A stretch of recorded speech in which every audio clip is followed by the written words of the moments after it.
Pemirsa, Open Turnamen Karate memperebutkan Piala Pangdam 2 Sriwijaya digelar oleh Kodam 2 Sriwijaya. Kejuaraan yang juga memperingati HUT TNI ke-80 ini diikuti ribuan atlet karate dari berbagai perguruan di sejumlah daerah, baik itu Sumsel maupun lainnya.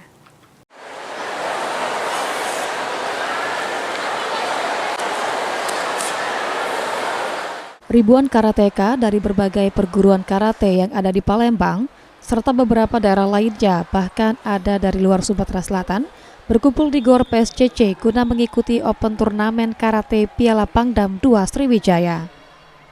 Kejuaraan ini diikuti oleh atlet karate anak-anak hingga dewasa yang sudah kenyang pengalaman mengikuti berbagai kejuaraan karate.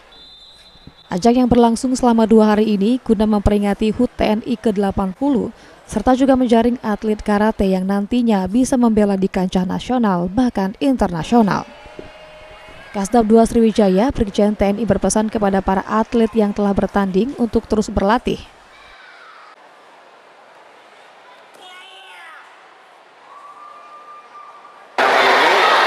Yang pertama harus dipertahankan, yang belum berjuara ya harus berlatih terus ya.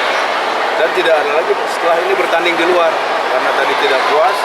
Mungkin merasa saya lebih baik kok saya kalah, itu jangan lagi dilanjutkan di luar. Oke, selesai di sini, keputusan wasit final.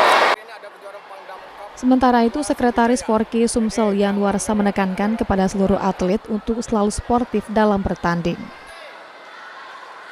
Ini memang benar-benar untuk mendapatkan medali, bukan hanya sekedar mendapatkan juara, tapi kita di sini mendapat medali untuk juara yang sejati. Jadi bermainlah secara sportif.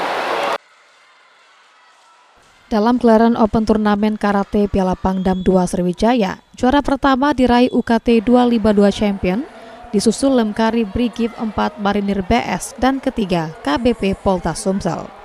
Tim Liputan PAL TV.